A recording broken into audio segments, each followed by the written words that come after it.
Welcome back to another episode of The Shape Up with Jacob. My name's Jacob. Today we have a special guest, a 29-year-old entrepreneur with a $40 million portfolio of businesses, and most importantly, my friend, Cody Barton. What's up? How are you doing? Good, man. How are you? Good. Welcome to the studio. Dude, happy to be here. I look like a mess, so this will be good.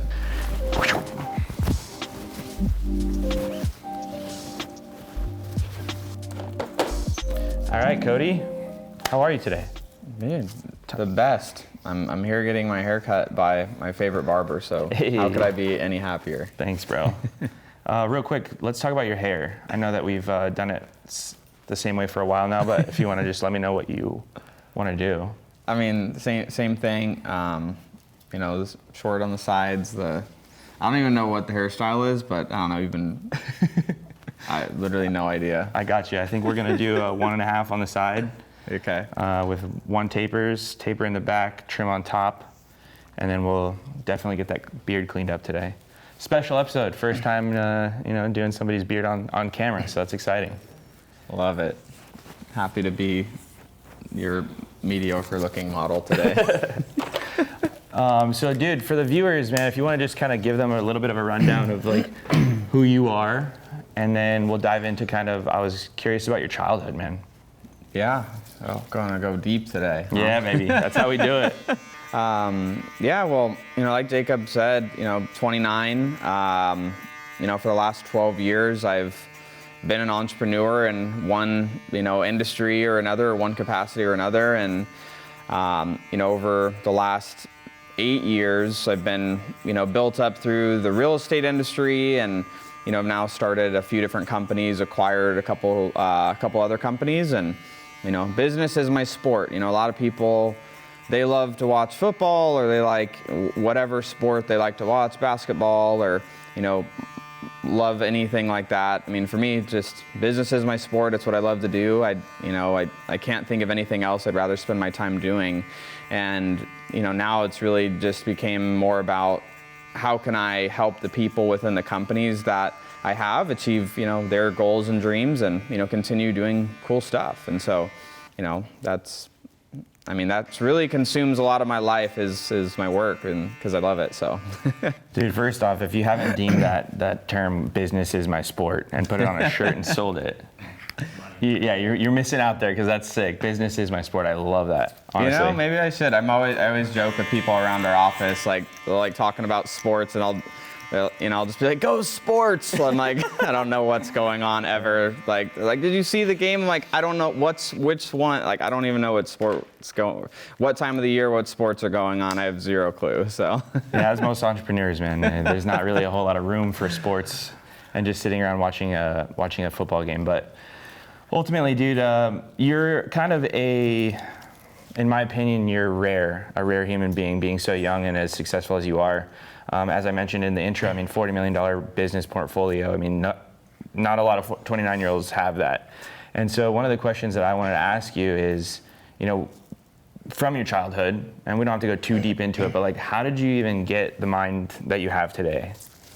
Yeah, so this is interesting. So last week I flew up to Utah to spend the day with my business coach, and one of the things he was having me go through was every year since I started in entrepreneurship, and talking about milestones, in each of those years, to kind of just, looking back and recognizing, wins and accomplishments over those years. So I think as high performers, like yourself, and, I consider myself to be one, we're always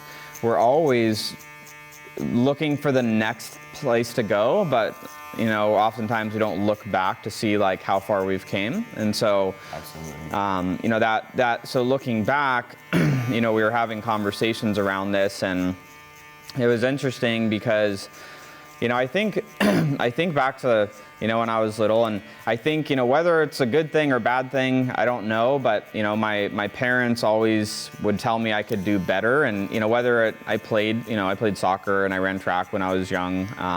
Go sports. Yeah, sports.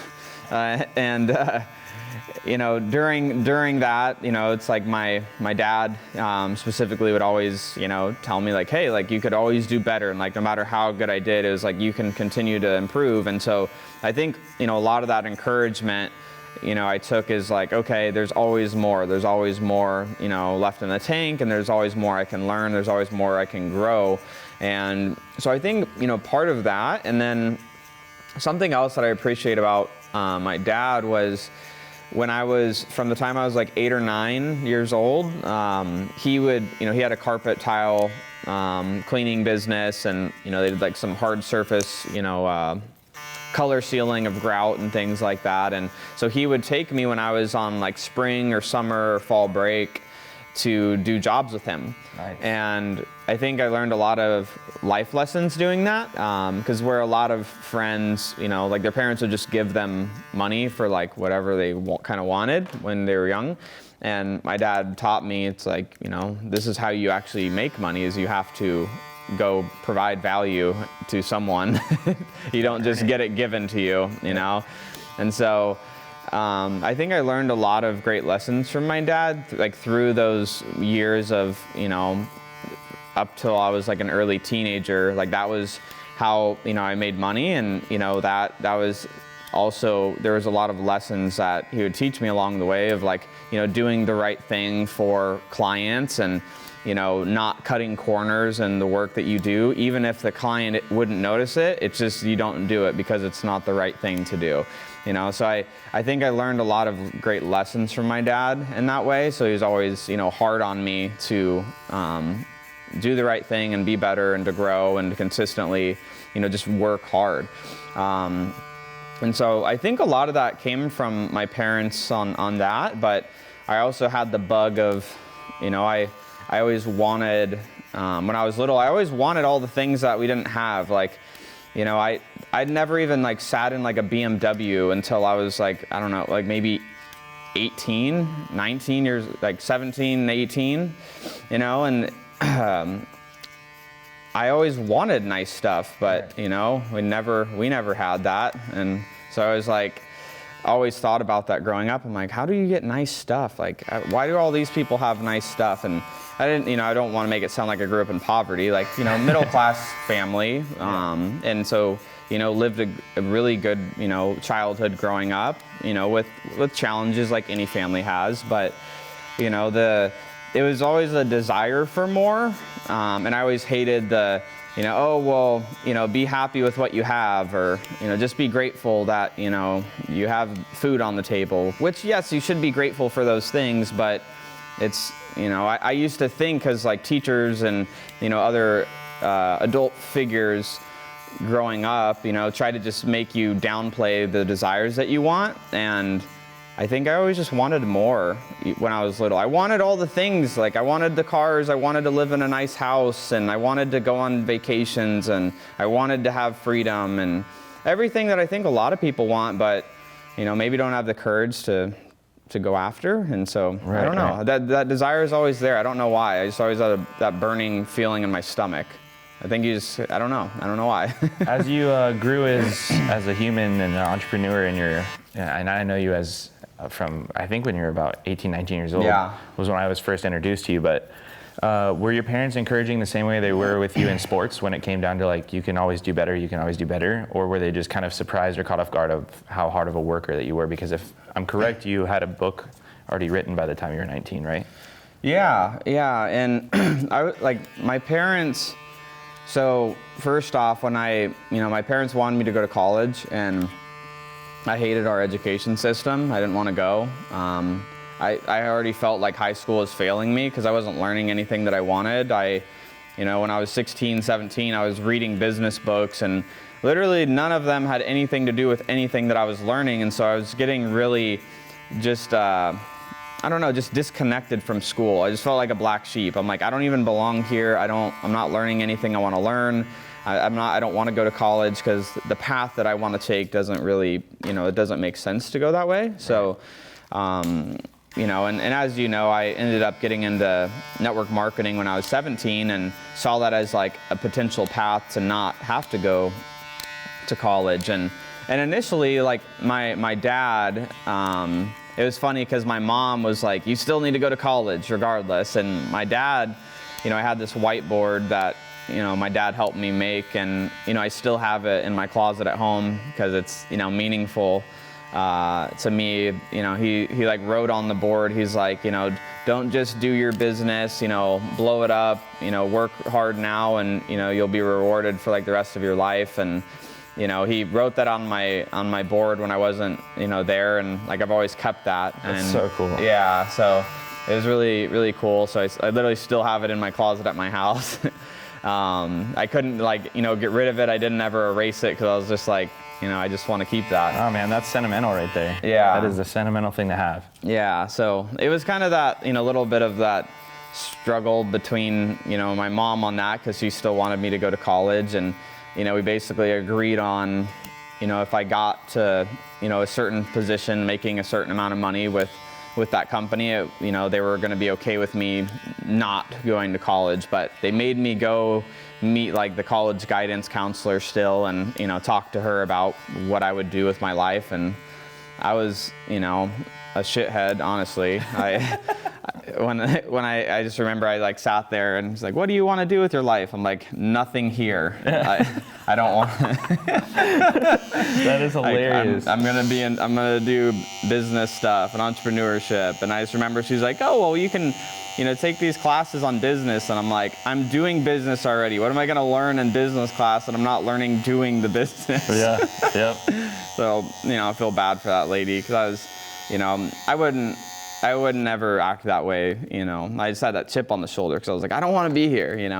I think a lot of entrepreneurs in that position have at least felt what you felt in that moment, right? I mean, Yeah. I went to college for a semester and a half, and I hated every minute of it. But in that time era of your life, you're kind of influenced by your peers, your parents, your Yeah. grandparents, whatever. And I was one of those guys who was lucky enough to have a grandfather who was paying for my college, so I felt like an asshole. Yeah. Not going. So guilty, huh? Yeah, I'm like, why? Like, I'm in a position where a lot of people would appreciate to be, and I'm not taking advantage of it. So I did, and I felt the same way. I remember I felt like a bird on a wire one day, looking down and at all these people just like having purpose, and I had no purpose there whatsoever. Yeah. And so that was the day that I built up enough courage to say, I'm going to tell my grandfather I'm not coming back here, And so Yeah. I think that, being young, we think we know everything, right? That chip on your shoulder, right? And but for you, it's different though, because you meant what you said in that moment, and clearly with what you've accomplished at this point, you've done it, right? And so that's highly impressive, man. I think it's super, super cool. And every single time we sit down and have a conversation, I learn something from you, which is another reason why I wanted you here, because it's not, I feel that you have a lot of value to give to the world, which is why you have your own podcast, right? Yep. Yes, sir. And what's that called? So my partner Pace actually came up with the name of it, which is really, it's really funny. So the podcast name is That's Not My Job, An Introvert's Guide to Building a Business Beyond Yourself. Okay. And the reason that I ended up being, okay with that name, because traditionally in business, I hate when people in our companies say, that's not my job. I hate when people say that. Mm-hmm. But where that title really comes from is, for most businesses, I think the stat, I think it's 94% of businesses in the United States do less than $1 million a year in revenue. And, I've figured out, at least with, the businesses that we've built, to get multiple of them to over that, and a couple of them to over 8 figures a year.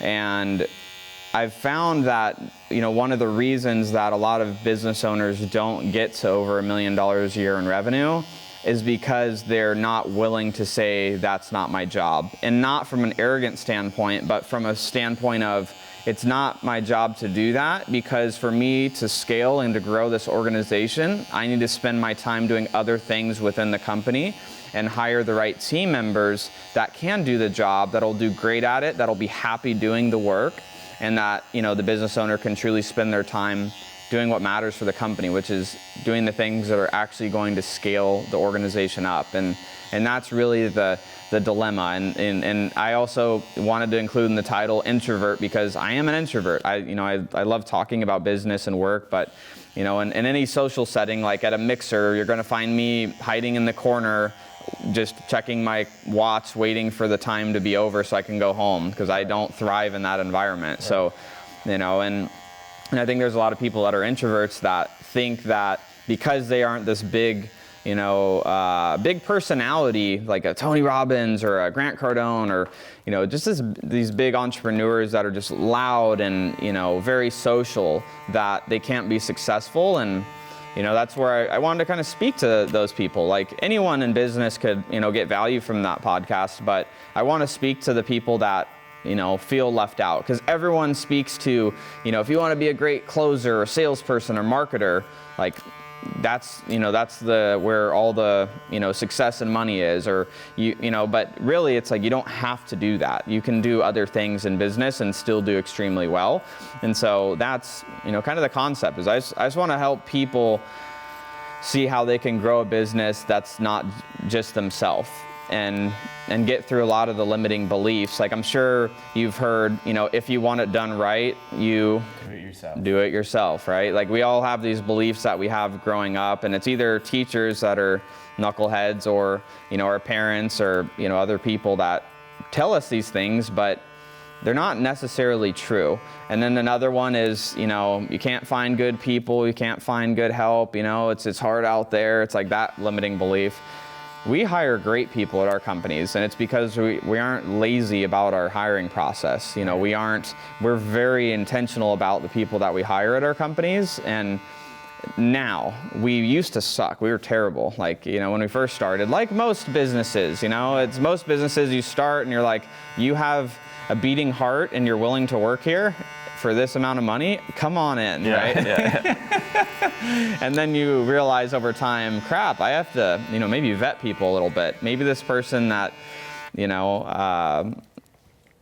had someone refer, I'll not share any of the names just in case, but someone referred, a friend to our company to work in, a media, the social media management position, and they sent, I'm like, okay, I'll look at the resume, which is I never look at the resumes anymore now, really, until it's like a final interview with certain roles. But, this lady that got referred, it was like, her last 4 years was as a hairdresser, and I'm like, so how the freak is this lady gonna come and manage, these Facebook groups for us successfully? Like, but that's what a lot of business owners do. They just, they kind of hire people just like, okay, well, I like their personality. They seem nice. They're willing to do the job. They're willing to work. And, that's cost us so much money over the years. I can relate with that fully. And, that's the cost of doing business, though, right? Especially for somebody who's coming in and not knowing exactly how or what to do, right? You're hungry, you need to get it done. Yeah. For me, I relate to that in barbers, right? Yeah. A good barber is hard to come by, but a great barber is created. And I say that in a way that's intentional about hiring people that are fresh and moldable and excited, and not hiring somebody who's been in the industry for a long time, who's stuck in their ways, bad habits, who's unwilling to mold to the team's way of doing things, right? And as you know, the culture of the business is everything. Yep. And I think you guys have created an awesome culture with how you do things. So I can relate with the whole hiring quality people. Yeah. And I think that is what makes the business, because it's not just the person doing the business in the background, it's the people who... The people move the business. Yeah. People are the most important part. Absolutely. How many employees do you have right now total? We're just over 40 in the US, and then one of our companies is a virtual assistant staffing company in the Philippines, and so we have a few hundred people in the Philippines as well. So one of the stories that I love the most, actually, from you, which you mentioned, Start Virtual, I was going to ask you, can you share with us a story about how you started that company? Because it was astonishing to me, and where it is today is even more astonishing. So yeah, 100%. And I wanted to close the door on my comments of making sure you have the right people, because there is kind of a caveat to that, where when you're first starting in business, it's okay to hire more of generalists, people that have more general skills, because you have to have people that are wearing multiple hats. Okay. But as a company grows, then you need more specialists in the roles. So like when we were starting, someone that was just a manager before could then be a manager and manage like multiple things, because it's a growing, just a small like fledgling organization that, isn't super complex yet. So it's okay to have more generalists, but as a company grows, and I would say especially like, the 1 to 5 million, 5 to 10 million plus range, you have to get more specialists. Like it's not going to cut it anymore, to have, someone's cousin be your, CFO of the company when they don't have an accounting degree and they don't have accounting experience when your company is doing, $1 million a month in revenue. Like it's just, you need someone with more strategy and that understands, different accrual accounting and more complex accounting things and how to close the books the right way and how you're forecasting revenue. Like, so it's like that person that was okay sub $1 million a year because it was just doing basic bookkeeping, which is basically data entry, is okay until you reach a certain point. So I just wanted to make sure I closed the door on that, because it is okay to have some generalists, but understanding at some point you need specialists, because the generalists will cost you a bunch of money once it reaches outside of their expertise. Right. But going back to what you're asking on Start Virtual, so my partner Pace and I started our real estate companies. I was like 24, so like 5 years ago. Mm-hmm. And we built most of our company around virtual assistants. So we had a few US-based team members, and we had close to 20 people in the Philippines that were working within our company. And so with that, a lot of our friends would ask, they're like, how are you guys doing so many deals? You have like freaking 3 people on your team. And I'm like, we don't have 3 people on our team. We have like 23 people on our team. It's just you only see these 3 people here physically because that's, the US team that we had for that business. And so what started happening was we just had friends that kept asking us like, hey, like, can you help us, do something similar? And we're like, nah, we don't have time for that. We're just working on our business. And over a few months, then we started helping some here and there on how to kind of set it up themselves and, help some people get some success with that. And then we finally realized, we're like, man, like this is helping a lot of our other friends, and more people keep asking, like maybe we should start a business around this. And so it kind of just, joked around with the idea for a little bit. And, then we asked Daryl, one of our best leaders in the Philippines, we're like, hey, like, what are your thoughts on this? And he's like, I want to start a company like that too. And we're like, shoot, maybe we should do this together. And that was, December 2019, beginning of 2020. And which we all know is a weird time. Yeah, definitely. And so we were like, okay, we'll start this summer. We'll launch this summer. And March 2020, when the emergency order of COVID and everything happened, views probably just went down since I said the word COVID. It's gonna get shadow banned. Can we block that, please?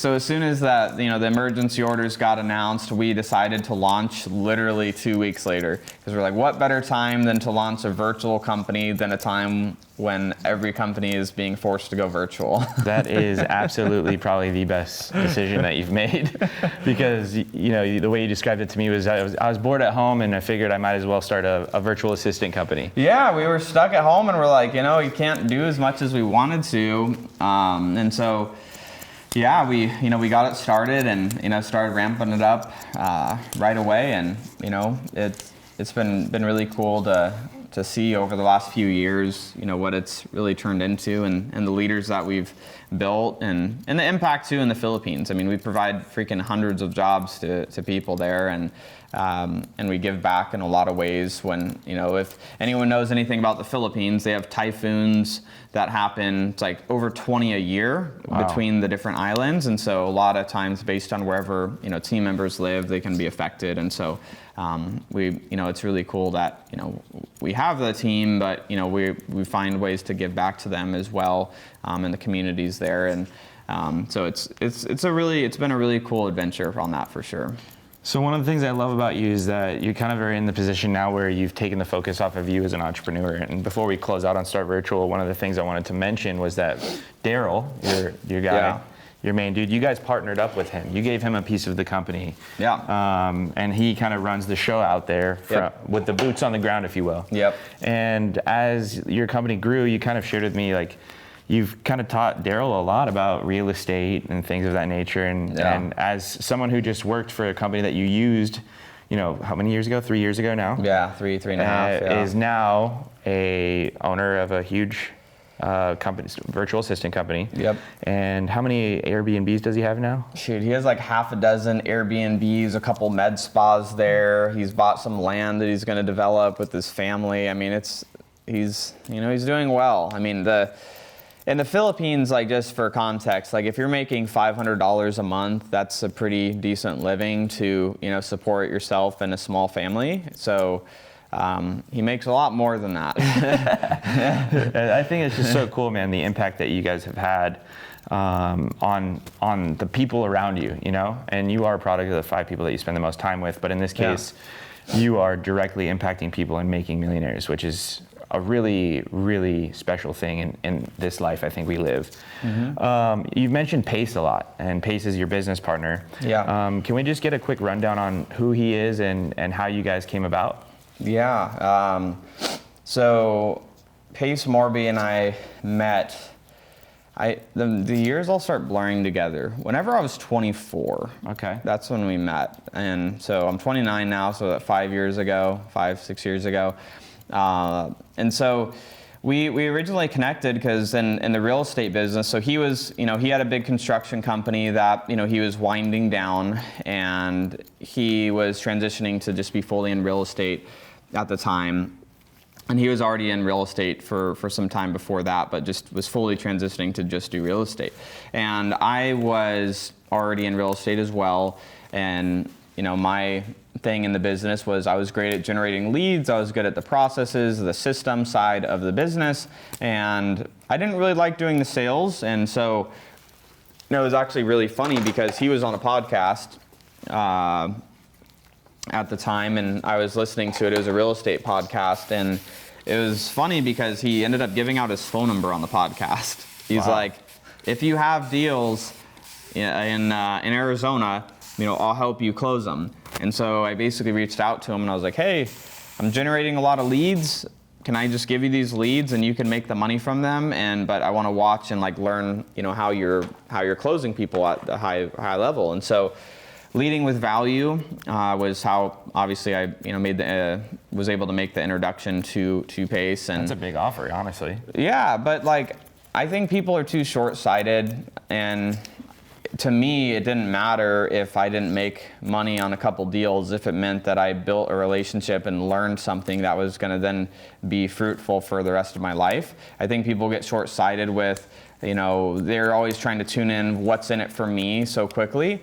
And just a side tangent, but it's like, and I'm sure people do this to you too, Jacob, but it's like people reach out to either Pace or myself, and they're like, can I buy you lunch, or can I buy you coffee? And I'm like, I could buy my own lunch and coffee. I don't need to, people pay us a lot of money to consult to help them with their businesses. Yep. And you're trying to buy me a $20 thing and take an hour and a half of my life. Right. And I don't mean that from I don't mean it from a place of ego, but it's just a place of value, of knowing how to, if you want to learn from someone, finding a way that you can go bring value to them. And that's something that I'm always trying to, tell people, especially newer entrepreneurs, because it's like this entitlement of just because you know someone doesn't mean that, you should be able to access the information for free that people pay them thousands of dollars to, be able to learn from. Right. And again, it's not a place of ego. It's a place of knowing your value. And it's people have to learn how to bring value instead of just trying to be a taker. And I think that I'm super stoked you said that, because that is something that a lot of people struggle with. Yeah. Is understanding how much value they bring into whatever industry that they are in. Yeah. For instance, like raising prices in haircuts, right? Like, yeah. It's a 50-50 split on the barber industry on whether or not people think they should be $100 or $20, right? Yeah. And it's kind of funny because it's a big debate going on in the industry itself, but ultimately I'm on the side of understanding my value and how much I've brought value to my clients, but also how much they bring to me. I'm not going to not acknowledge that, right? Because I appreciate people who've been with me for the long haul. Yep. But time is money, and money is time. And at this point, I understand that in order for me to build my business, I have to create and leverage my time better.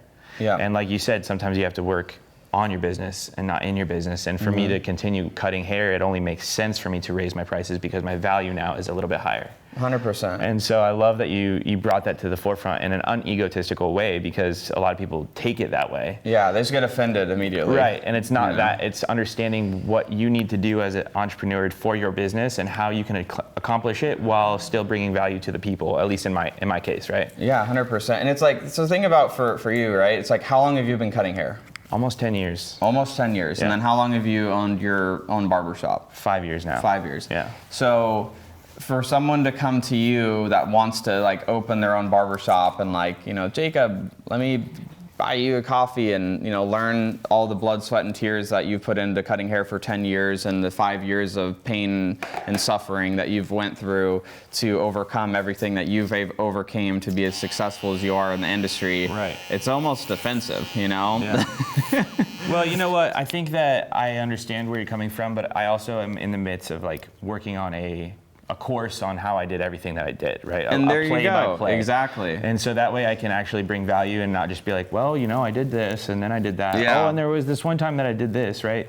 And actually be able to bring that value that you're talking about, right? It's like, hey, you could buy this and it'll teach you everything that you want to ask me about, and then you could always reference back to it. Right, and I'll be here if you have any questions. Yeah. And so, I think that the biggest thing is imposter syndrome that plays into that, but then when you really start to put pen to paper, which I've been brain dumping on everything that I've done, I realized, I actually kind of know a lot about this industry. Yeah. And it takes that imposter syndrome away, and so for anyone out there that doesn't understand their value, or that they're looking to raise their prices, or they're struggling with trying to find time, realize the value that you bring, and I promise your clients, your customers, whatever they are, will either find that you are worth that value or not, but either way, you're going to find customers who do confide in you for that price point, if you will.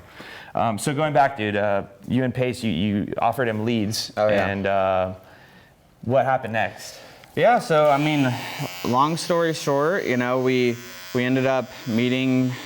We literally met at a McDonald's because he was supposed to go golfing at a tournament that day. It started raining, so it canceled. So he called me and he's like, "Hey, I was supposed to be in a tournament today. They canceled it due to the weather. Meet me at this McDonald's and bring your leads and we'll call them." And I'm like, okay. So we met there, called them, and I mean, from the start, within a month, we had like 5 contracts on houses together, and we just started doing more and more deals every single month. And a few months into it, we kind of went through we call it like a dating phase, where we would just joint venture on deals for a few months to just make sure that we felt like, we were happy to keep working together. Yeah. And I remember we were sitting at his kitchen table at his house after, I don't know, maybe 4 months of working together. And, things were going well. He was doing what he loved, which is closing sellers, and I was doing what I loved, which was, the lead generation side of the business and, managing the back end processes. And so it was a really, really good fit in that regard. And when we were sitting at his table, he's like, well, it's like, maybe let's keep doing this for another few months, and if, literally quote, if we don't hate the shit out of each other by then maybe we should just partner. Yep. And so that's, we worked together for a few more months and then officially partnered, and 5 years later we have a bunch of different businesses and a lot of cool stuff going on. And Pace is probably, I mean, if not, the number one. He is up there with the number one, real estate, kind of influencer in the just real estate investing space. Massive YouTube channel now that our team, runs and manages for him. And, he has a coaching community with, almost 11,000 people in it over the last few years. And, wow. He's done a lot of amazing things, owns, I think, 1,000 plus, apartment doors with, a few other investors as well. So, he's doing a lot of big things. And so, just published a book on Bigger Pockets, about 3 months ago. Nice. And which Bigger Pockets is the #1, real estate, forum and podcast in the space. And so, doing a lot of big things. He had a TV show the last few years on HDTV, I think, or no, A&E, and about fix and flipping in Phoenix. So, yeah, a lot of different stuff. The list goes on. That's awesome, man. Man, what a cool, special way to kind of meet somebody and become partners with them, because you guys both brought so much value to each other. Yeah. Which brings me to one of the books that you introduced me to on why you guys work so well together. It's called Rocket Fuel. Mm-hmm. One of the books that kind of helped me identify who the heck I was as an entrepreneur, and I do find a lot of value in reading that book. Because it explains to you the 2 different ways of being an entrepreneur, whether you're a visionary or an integrator, right? Yep. And I would say that you identify as an integrator. And I think that maybe Pace has a little bit more of that visionary type. For sure. And so what the book says is that without one or the other in your business, you'll reach a cap at some point, acting as both. Yep. And do you think that there is a 50-50 value or 100% value? Do you think Rocket Fuel is kind of truth to that testimony of visionary and integrator in the business world? Yeah, and then just for those listening that are like, what the freak is a integrator and visionary? Basically, the visionary is like all the big crazy ideas, and usually salesperson, usually big on creating strategic relationships and things like that in a business. And the integrator is where the rubber meets the road. It's like all of those big ideas that get created, now something has to happen for those to actually get traction and move forward and to have those ideas successfully executed on. So the integrator in very much a lot of ways helps execute the visionary's vision, basically. Right, so right. And I think for any business to really go to the highest levels, having a visionary integrator is very, very necessary. And it's a great book for those to realize, as well as like where they kind of fit between visionary and integrator. I have visionary tendencies. Like I come up with a lot of great ideas for our companies as well, but my zone of genius is in a lot of the integrator type things within the business. And so I think any business can succeed at the highest level if they have both. And it's like, and the integrator role can be hired, and because it's usually an operations type of a person. So it definitely can be hired. So you don't always have to partner, but that's definitely something that works really well. Yeah. I'm gonna lean you back to start doing your beard, but Cool. while I do that, I have a question. Okay. Oh shit, I forgot my question. Hold on. I had it, hold on, it was leading into, so as an integrator, I think that one of your specialties as well that we haven't really touched on yet is building courses to help people learn, right? Mm-hmm. And it's kind of funny because you said, I'm in high school learning from these teachers that don't really provide value, but you kind of became, in a way, a teacher that provides value to the people like yourself in school that hate the traditional education system, you are building a course on integration? Yeah, on how to be the Integrator Academy. Yeah, how to be the best integrator, if you will. Yeah. You want to touch on that?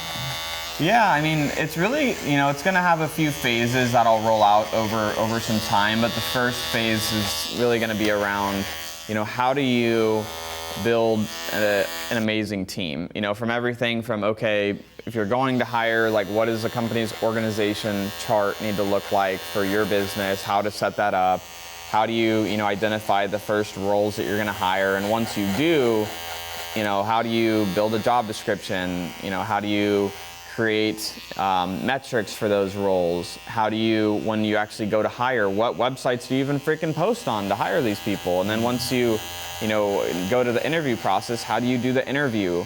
what are the stages of the interview to go through, and what are the things you should be looking out for? What are the documents you need if you're hiring people in their W-2 versus 1099?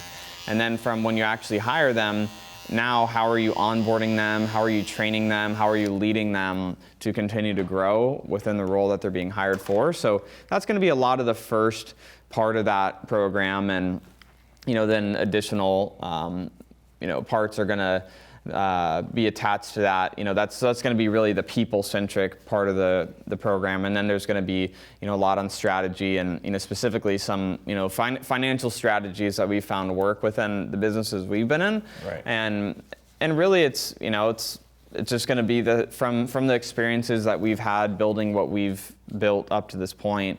From a finance side, from a technology side, giving recommendations and teaching on what technology do you need to make sure is integrated into the company, and what are the systems that you have to get in place, and what should the operating system look like for a company to be able to grow, and give people all the resources to.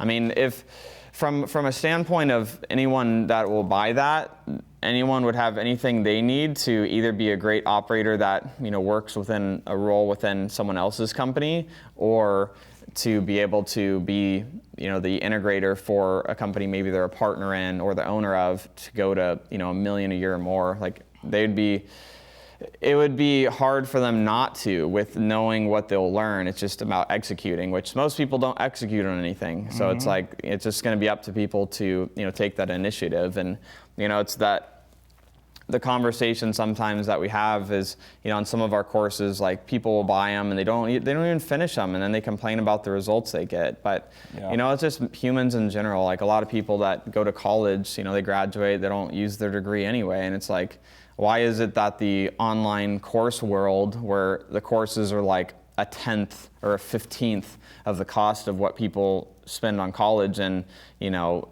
1/100th of time that it takes, it's 4 years of college versus go through this course in 8 weeks or 10 weeks. Absolutely. And then people don't implement it. And so I don't know, that's an interesting part for me is, you can give people everything that they need to succeed, but you can't force people to want it more for themselves than they want it for themselves actually. All you can do is provide value as much as you can, and you can lead a horse to water, but you can't make him drink, right? Yeah, 100%. So for the people that are interested in that, when will the course be available? So the people can join the waiting list if they just go to integratoracademy.io, and so later, Q4 of 2023, so probably in mid to end of December is when we'll actually launch that. Nice. And we'll have a community around it. We'll get people in a Facebook group, and so people can connect with other people going through it, and share things. And the cool thing about it as well is, all of the things I ever wish I could get is what we want to provide. So like we're going to have our HR manager go live in the group and be a resource for people. Our CFO. Our director of operations, our project manager, a lot of the different roles within our companies will be bringing as resources to teach on different topics live, every month as well. So those are things that I wish I had a resource to when I was starting out, instead of like the pain and suffering that I had to go through of not knowing and not having someone to be able to ask. It's like having kids. You just want everybody to be better than you had. Yeah, exactly. So it's like that's what we really want to be able to provide in that, and anyone that takes it and runs with it to be able to create amazing results for themselves, and so I love that, dude. Oh no. You just recently bought a Lamborghini. This is getting into the kind of the fun stuff here. Right? Yeah. And which Lambo did you get? It was a Huracan 610. Okay. And what year is it? 2015 or 16? 16. The thing is badass. Yeah. It's sexy. And 2 questions.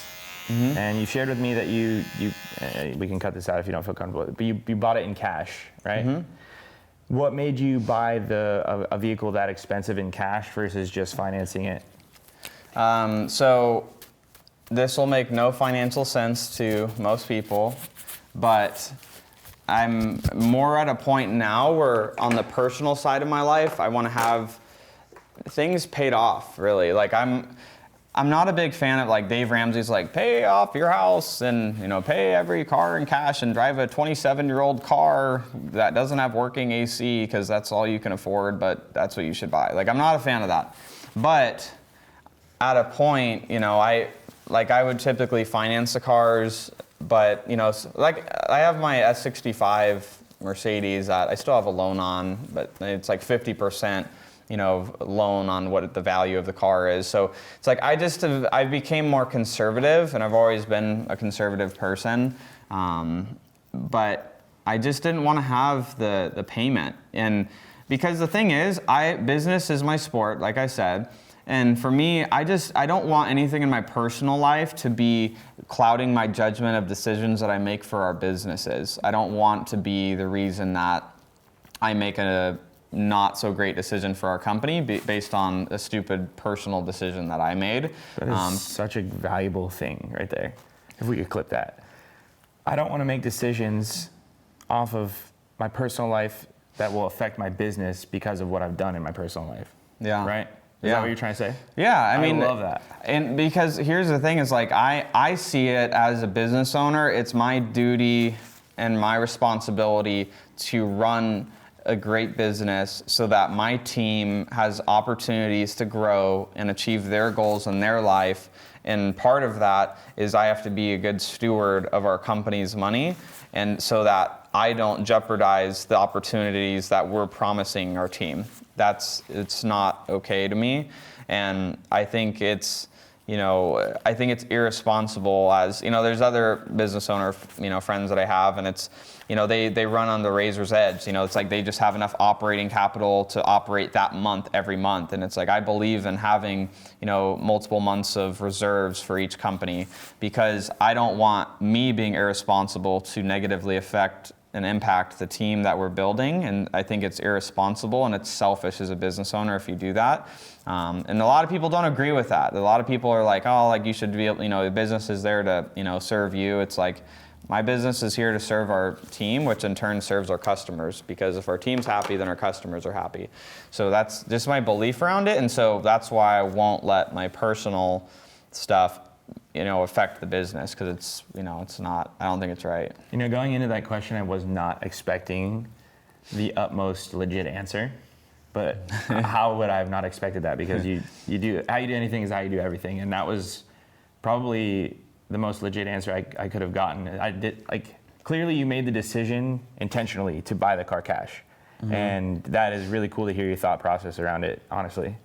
Yeah, and it's like, I want to have nice things. Like, again, going back to when I was younger, I wanted to have all the things that I ever wanted, but it's not at the sacrifice of other things or of my principles of how I want our businesses to run, So it's like that's important to me too, is my personal values have to be honored within that. So yeah, I want to collect cars. So I want to have I'll have a dozen cars eventually at some point, and but it won't be at the sacrifice of my team and what opportunities would be neglected from them. It's going to be because our team is winning and because we're winning so much as a company that's possible.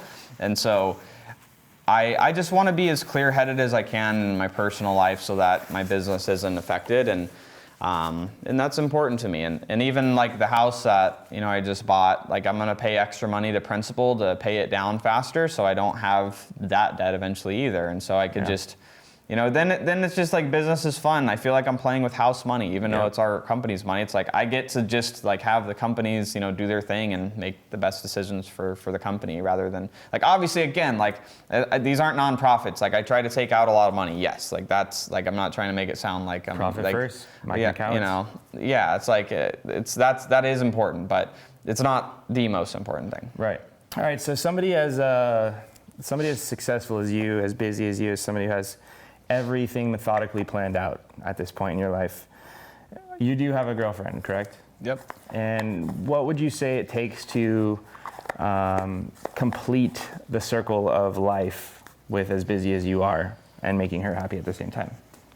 Well, I don't think you can make anyone happy. Hopefully they could just be happy, and then like you can contribute to additional happiness. But I think it's really just a matter of priorities and, you know, what people want. You know, a lot of people don't want my life. They want maybe some things that I have, but they don't want to work as hard as I do. But again, like I said, business is my sport. It's my hobby. It's what I love to do. It's what I love, like tinkering on the weekends and like putting like new strategies together or new plans or coming up with a new idea that I didn't then spend hours working on a Saturday. To someone else, it's, oh my gosh, you're having to work every day of the week. What's life if you have to work every day? I'm like, that's literally the most fun thing that I can do in a day for me, is get lost in an exciting project that I'm trying to work on, and it's like a game. And so I think if you want to in business achieve like a really high level of success,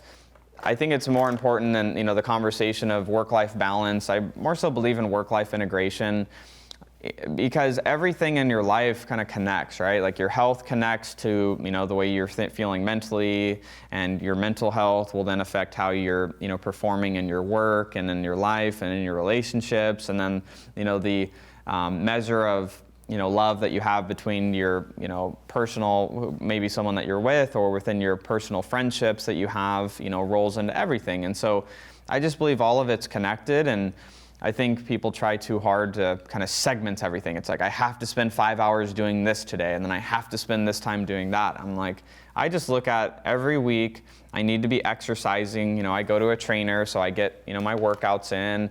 Every week I need to make sure, or not I need to, I get to spend time with my girlfriend, you know, at the end of the day or in the mornings, and, you know, we'll have our date nights. And, you know, sometimes date nights don't happen because of some fire that's going on that I have to put out, and it's, you know, but that we communicate on it, right? She understands. And she understands. And so, I mean, obviously if you're a highly driven business owner and you're trying to grow and you don't have a supportive significant other, that's going to be hard. And that's just what it is. Like if you have someone that hates that you want to work, it's probably going to be rough for you forever unless that changes. So yeah. I'm lucky enough to have someone that, you know, supports what I'm doing. And I mean, literally when we first started dating, I told her, like, setting the stage, I work a lot. I will continue to work a lot. Even when I don't have to, I will continue to, because I love what I do. And if that's ever going to be a problem, this relationship shouldn't even start, because I will never put my passion for, you know, business and the back seat, because it's the dreams that I've had for my whole life. And so Amen. If that's cool, then let's do it. You began with the end in mind there. Yeah, so. Dude, Cody, I just want to say a big thank you for coming into the studio and coming on the podcast and spitting as much knowledge as you have today, because it's a valuable thing to have you here for an hour and a half, whatever it's been. And I'm sure the audience appreciates it as well. So on behalf of them and me, dude, thank you so much for being here. It's been an honor. And I'm so excited to hear what's next for you. And I'm thankful that I get to continue to move forward with our relationship outside of just the podcast, but getting to, you know, explore the conversations that we've had. Because one of the conversations that led me to this moment right now is one that you and I had about this podcast. Mm-hmm. And I'm really excited, because I'm not one of those people that take your advice and don't apply it. We call those people ask-holes. Ask-holes. Right? I saw that on your Instagram. I was like, I don't want to be one of those ask-holes, okay?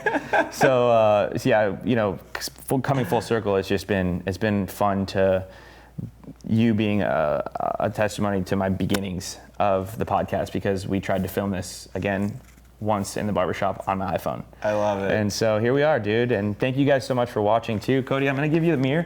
Okay. Give you a quick look here.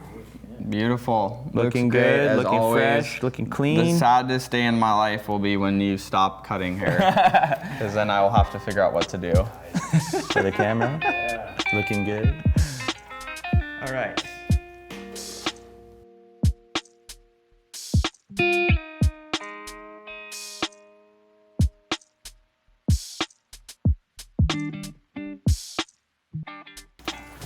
All right, Cody, thank you again so much, dude. I know you've got a busy day and things that you got to get done. Yeah, thank you, sir. Dude. Appreciate you as always. Much love. We'll see you soon. And we'll see you on the next. Sounds good. Maybe the next podcast if you guys want another episode with Cody. All right, cool. Thank you so much for watching another episode of The Shape Up with Jacob. It means a lot to me and the team. Obviously, we're doing our best to bring you guys high quality guests who bring value to not just us, but you. And so if you haven't already, please like and subscribe. And I can't wait for the next episode on The Shape Up with Jacob. Peace.